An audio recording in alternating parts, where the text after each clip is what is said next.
सरफरोशी की तमन्ना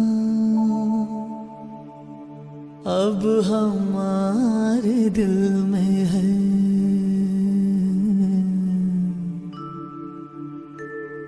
देखना है जोर कितना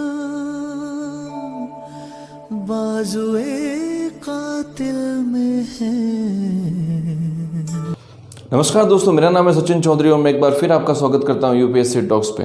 दोस्तों, जैसा कि आप जानते हैं कि आज 23 मार्च है, बलिदान दिवस, और आज ही के दिन 23 मार्च 1931 को मां भारती के 3 लाल भगत सिंह जी, राजगुरु जी और सुखदेव जी इंकलाब जिंदाबाद का नारा लगाते हुए फांसी के फंदे पर झूल गए थे।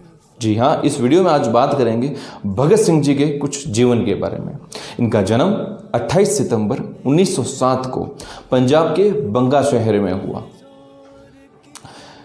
दोस्तों, भगत सिंह जी का बचपन जो है पूरा देशभक्ति के माहौल में बीता, क्योंकि उनके पिता किशन सिंह जी, चाचा अजीत सिंह जी और दादा अर्जुन सिंह जी सभी जो हैं मां भारती को अंग्रेजों के चंगुल से आज़ाद दिलवाने के संघर्ष में अपना योगदान निभा रहे थे।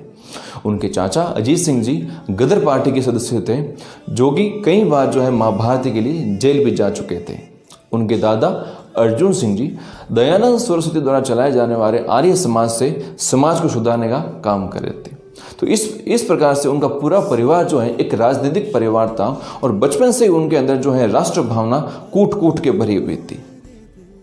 मैं बात कर रहा हूं 13 अप्रैल 1919 की, जलियांवाला बाग, जब जो है हजारों की तादाद में वहां पे निहत्थे लोगों पर जनरल डायर द्वारा गोलियों की बौछार कर दी गई और हजारों की तादाद में लोग मर गए। जब ये बात भगत सिंह जी को पता चली तो भगत सिंह जी अपनी स्कूल की छुट्टी के बाद में पैदल वहां पे पहुंचे और जब उन्होंने वहां का मंजर देखा तो उनकी रूह कांप गई। वे वहां घुटनों पर बैठकर बहुत रोए। उन्होंने वहां पर रक्त से सनी हुई वो मिट्टी अपनी बोतल में भरी और घर पे लेके आए और अपनी माँ से बोला कि माँ आज के बाद माँ भारती को आज़ादी भगत सिंह दिलवाएगा। दोस्तों, ये उस समय 11 साल का बालक बोला था। आप सोच सकते हो 11 साल की उम्र में भगत सिंह जी ये कह रहे थे कि इस माँ भारती को आज़ादी भगत सिंह दिलवाएगा। उसके बाद में दोस्तों 1926 में उन्होंने भारत नौजवान सभा की स्थापना की, जो कि उस समय दोस्तों एक राष्ट्रीय स्तर का क्रांतिकारी संगठन था। उसके बाद में उनकी मुलाकात चंद्रशेखर आज़ाद जी, राम प्रसाद बिस्मिल जी और अशफाक उल्लाह खान से हिंदुस्तान रिपब्लिक एसोसिएशन के द्वारा हुई। उन्होंने हिंदुस्तान रिपब्लिक एसोसिएशन ज्वाइन किया और कई क्रांतिकारी गतिविधियों को अंजाम दिया। दोस्तों, उस समय भगत सिंह जी के उस समय गुरु हुआ करते थे शेर पंजाब लाला लाजपत राय। भगत सिंह जी जो है उनको खूब मानते थे।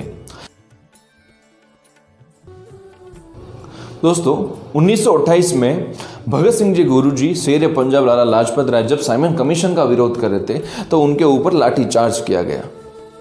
उनको बुरी तरह से पिटा गया, जिससे उनकी मृत्यु हो गई। और इस बात का जो है भगत सिंह जी को बहुत गहरा आघात लगा। उन्होंने उस अंग्रेजी अफसर स्कॉट का बदला लेने की कोशिश की और उन्होंने एक योजना बनाई। इस योजना में चंद्रशेखर आज़ाद जी, राजगुरु जी, सुखदेव जी और भगत सिंह जी, ये चारों थे। लेकिन दोस्तों, गलती से एक दूसरे अंग्रेजी अफसर सैंडर्स की हत्या हो गई। उसके बाद में भगत सिंह जी, राजगुरु जी, सुखदेव जी और भगत सिंह जी जो है वहाँ से फरार हो गए। उसके बाद में दोस्तों मैं बात करता हूँ 1929 की। दोस्तों, उस समय सेंट्रल असेंबली में 2 बिल लाए जाने वाले थे। पहला बिल था पब्लिक सेफ्टी बिल और दूसरा था ट्रेड डिस्प्यूट बिल। ये दोनों बिल जो है जन विरोधी बिल थे। ठीक है, इनका विरोध करने के लिए भगत सिंह जी और बटुकेश्वर दत्त ने सेंट्रल असेंबली में बम ब्लास्ट करने की योजना बनाई और इस बम ब्लास्ट की वजह से वह भारतवासियों को संदेश देना चाहते थे कि असल में क्रांतिकारियों का क्या मकसद है। ठीक है, तो दोस्तों उन्होंने बम ब्लास्ट किया। बम ब्लास्ट भी एक ऐसी जगह पर किया जहाँ पे कोई भी नहीं था। ठीक है, और इंकलाब जिंदाबाद का नारा देते हुए उन्होंने अपनी गिरफ्तारी दे दी। उनके बाद में दोस्तों उनको वो रावलपिंडी जेल में स्थानांतरित कर दिया गया। ठीक है, उसके बाद में दोस्तों वहाँ पे भी वो चुप नहीं रहे। उन्होंने भी वहाँ पे उनका हौसला कम नहीं हो, क्योंकि उनके अंदर तो दोस्तों देश प्रेम की भावना घर कर गई थी।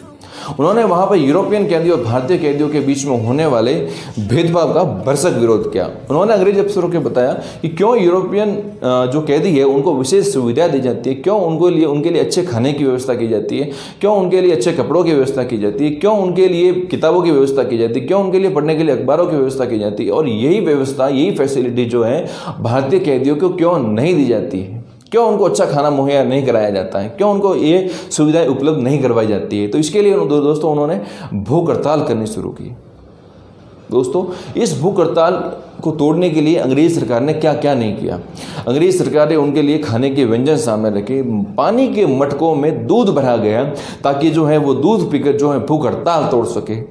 दोस्तों ये भूख हड़ताल 63 दिन तक चली, और इस 63 दिन के बाद में जतीन्द्र नाथ जी जो हैं पहले शहीद हुए, जो कि 63 दिन भूखे प्यासे रहने के बाद में वह शहीद हो गए।